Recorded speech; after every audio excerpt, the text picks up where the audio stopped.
Two types of soldier defended the colony of North Carolina during the French and Indian War: Provincials and the Militia. Provincials were full-time enlisted troops who served as soldiers for up to a year, receiving uniforms, weapons, and accoutrements from the province.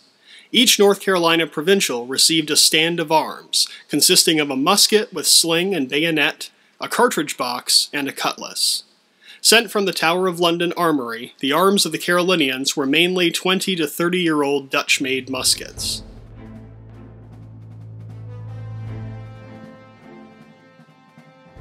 The militia was composed of civilians who were required by law to perform military service for short periods.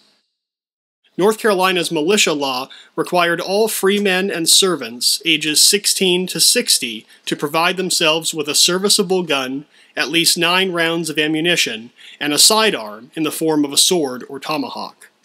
A variety of firearms were used, including smoothbore trade guns and fowling pieces, Dutch muskets for those who lacked their own weapons, and even a few rifles.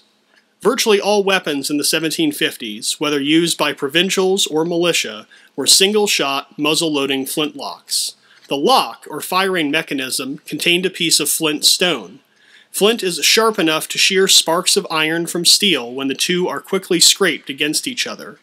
A flintlock is designed so that the majority of these sparks fall into a shallow pan, where a priming charge of black powder will be ignited. The fire from the pan flashes through a touch hole into the barrel of the weapon. A powder charge in the barrel will ignite and explode, forcing one or multiple projectiles out of the muzzle and downrange.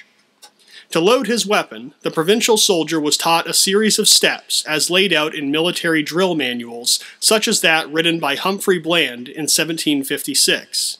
At the command, "Handle, cartridge," the soldier withdrew one of 9 cartridges from his cartridge box.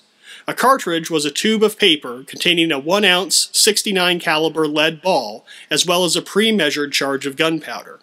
When Fort Dobbs was attacked by Cherokee warriors in 1760, each soldier added 7 buckshot to his standard cartridge, creating a spray of bullets. Uncap, cartridge.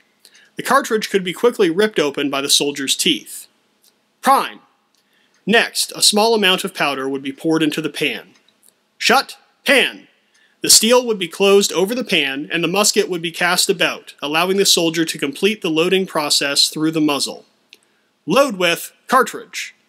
The majority of the powder charge would be poured in, and the ball, still wrapped in the cartridge paper, would be inserted.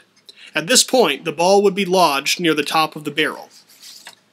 Draw, rammer. The soldier would use a steel or wooden ramrod to force the ball down the length of the barrel and seat it on the powder charge at the bottom or breech. Ram down your cartridge. Return, rammer. Shoulder your firelock. With that, our soldier is ready to fire. A well-trained man could load and fire at least 3 shots in a minute, or 1 round approximately every 20 seconds.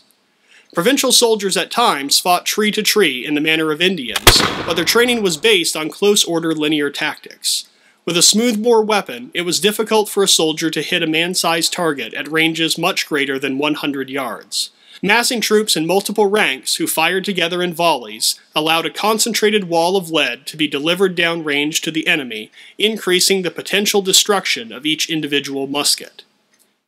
Close formations also provided security in numbers when soldiers did get close enough to the enemy for hand-to-hand combat with bayonets and swords. Militia soldiers trained in linear tactics as well. In an ideal world, they too would load and fire in a disciplined manner, utilizing cartridges for a high rate of fire.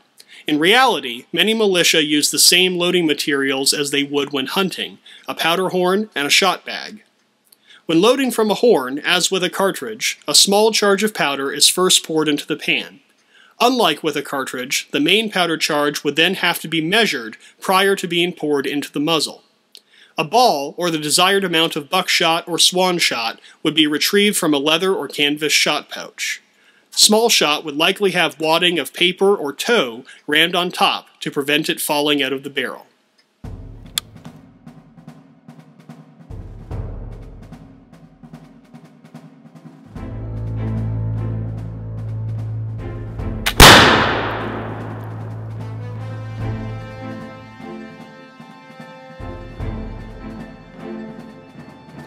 For more information on Fort Dobbs and North Carolina's role in the French and Indian War, please visit www.fortdobbs.org.